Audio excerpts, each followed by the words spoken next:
hoje eu vou gastar meu réu primário. Você já ouviu alguém falando assim? O que isso quer dizer exatamente? O que é réu primário? O réu primário pode ser preso? É sobre isso que eu vou falar no vídeo de hoje. Mas já se inscreva no canal e deixe o seu like aí para você ajudar esse canal a crescer. Então vamos lá. O que é réu primário? Primeiro ponto aqui que precisamos tratar, né? O réu primário, o significado, tá? Basicamente previsto no artigo 64 do Código Penal. O artigo 64, caput, ele vai dizer assim, né? Olha, verifique-se a residência quando o agente comete novo crime, depois de transitar em julgado a sentença que no país ou no estrangeiro o tenha condenado por crime anterior. Então, para a gente falar o que é réu primário, a gente precisa falar o que é reincidente. E aqui foi falado o quê? Que o reincidente é aquele que teve uma sentença penal condenatória transitada em julgado em seu nome, tá? O que isso quer dizer? Quer dizer o quê? Que a pessoa que teve uma sentença penal em primeira instância, se ainda tem a possibilidade de recorrer, então ainda não houve o trânsito em julgado. O trânsito em julgado é quando o quê? Acabou as possibilidades de recurso, tá? Já houve uma sentença penal condenatória transitada em julgado. Então aí que vai ter o quê? A sentença, então aí ele já perdeu o réu primário dele. Mas agora é a pessoa que tem um monte de BO na delegacia, ou que já teve alguns flagrantes, ou que tem alguns processos lá em aberto em investigação em seu nome. Essa pessoa, ela ainda é réu primário, tá? Então, para que ela perca esse réu primário, ela precisa ter uma sentença penal condenatória, tá? Já está cumprindo pena para que ela perca o réu primário, tá? Então, ficou claro isso? Então, agora vamos para o próximo tópico, tá? Não, mas antes, deixa eu abrir um parêntese aqui, né? Que nós vamos ter dois significados, né? Para assim dizer, de réu primário. É importante vocês saberem isso aqui também. Então, primeiro, nós temos o réu primário, o estritamente primário, né? Que seria o quê? Basicamente isso que eu acabei de falar, né? Ele nunca teve uma sentença penal condenatória transitada em julgado, tá? Em seu nome. Ele nunca respondeu por nenhum crime. E agora a gente vai ter o tecnicamente primário, o réu tecnicamente primário, tá? Tá previsto no artigo 64, inciso 1 do Código Penal, que é aquele o quê? Ele já respondeu por uma sentença, né? Ele já foi condenado, já respondeu pelo processo, já cumpriu pena. E a partir daí, a partir do cumprimento da pena, ele vai ter um prazo de 5 anos, tá? Passando o prazo de 5 anos, se ele não cometeu mais nenhum crime, se ele voltou a trabalhar, teve a vida dele normal, não chegou a cometer nenhum crime, ele volta a ser primário. Tá bom? Então, nesse caso aí, tem essa situação também importante de se dizer, tá? Então, ele pode voltar a ser primário se, depois de 5 anos do cumprimento de pena, ele não vir a cometer mais nenhum crime, tá bom? E agora, então, posso ser preso, né? Eu sou réu primário, eu posso ser preso? Então, sim, a resposta é sim, né? É possível, sim, o réu primário ser preso. Mas então, por que a pessoa fala isso, né? Hoje eu vou gastar meu réu primário, né? Qual que é a vantagem disso? O réu primário, ele tem, sim, os seus benefícios, tá bom? E o primeiro deles que eu vou falar aqui é a possibilidade, né, de o juiz, ele converter a pena privativa de liberdade, ou seja, a pena de prisão, tá? Pela pena restritiva de direitos. Está lá no artigo 43 do Código Penal, que são o quê? Quais são as penas restritivas de direito? Então, seria uma prestação pecuniária, prestação de serviços à comunidade, né? Ou então ele vai ter limitação de ir a determinados lugares, né? limitação dos finais de semana. Então, ele vai ter que seguir aí algumas medidas impostas pelo juiz, tá bom?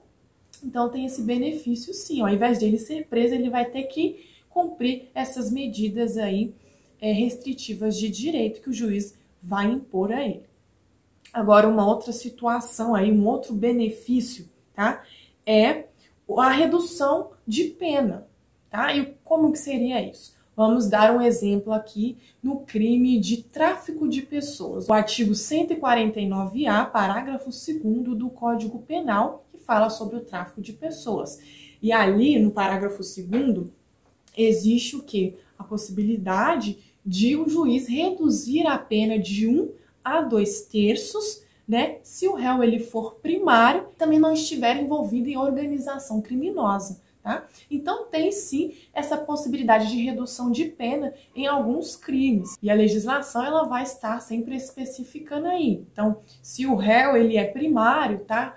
O juiz ele pode estar reduzindo a pena de 1 a 2/3. E agora o outro benefício então que vai ter, que o réu primário vai ter, é a suspensão condicional da pena. Mas para isso o crime ele deve se enquadrar algumas condições, tá? E que condições são essas? A pena privativa de liberdade, ela deve ser inferior a 2 anos, tá?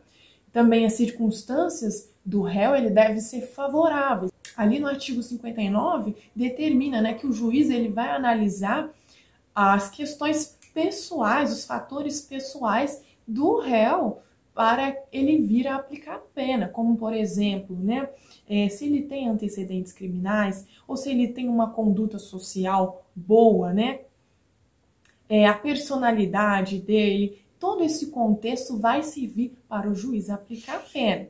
E agora uma outra condição que seria a da primariedade, né, ou seja, o réu ele não pode ser reincidente em crime doloso, tá? Ou seja, crime doloso é aquele que o réu ele quis cometer o crime, tá? Como por exemplo, crime de homicídio, foi lá e matou a pessoa mesmo porque quis, né? Não foi um acidente, que seria aí o crime culposo, né? Não foi sem querer, mas foi com dolo. Então, para que ele receba esse benefício da suspensão condicional da pena, ele não pode ser reincidente em crime doloso. E por fim, uma outra condição é o que? Proceder com a reparação do dano, se possível, né? Então, se houver a possibilidade de ele reparar o dano, pode ser aplicada a suspensão condicional da pena, né? Mas agora, então, esses são os principais benefícios, tá? Do réu primário. Então, vamos ao último tópico desse vídeo, que seria: o réu primário, ele pode responder em liberdade? E a resposta é sim, mas sempre vai depender de cada caso. Como, por exemplo, crimes hediondos, o réu ele não vai poder responder em liberdade, tá? Os crimes hediondos são aqueles crimes mais pesados e reprováveis pela sociedade, como, por exemplo, o crime de estupro, o homicídio qualificado, né? Que seria aquele homicídio mais pesado, né? Então, nesses casos aí, não há possibilidade de o réu responder em liberdade, tá? Outra situação em que o réu ele não vai poder responder em liberdade é se correr risco de fuga, tá? Se o juiz perceber que pode haver aí um risco de fuga do réu, então ele irá responder preso, tá? Ele não poderá responder o processo em liberdade. E uma outra situação é obstrução da justiça. O que seria isso? Se o réu estiver preso, ele pode estar atrapalhando aí no desenvolvimento do processo das investigações, como, por exemplo, obstrução de provas, né?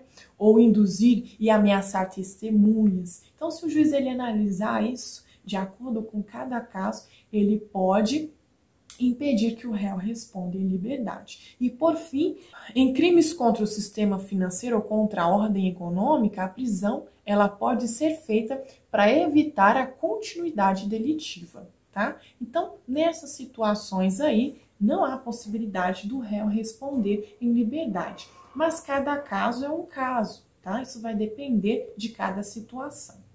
Basicamente, é isso que eu queria trazer sobre o réu primário. Eu espero que tenha ficado claro para vocês e se ficou alguma dúvida, pode deixar nos comentários que eu irei ter o prazer de responder, tá bom? Eu gostaria de convidar vocês a se inscreverem no canal para poder continuar acompanhando os meus conteúdos e, claro, sempre que tiver dúvidas, só deixar nos comentários que eu irei com muito prazer respondê-los. Até a próxima e tchau, tchau!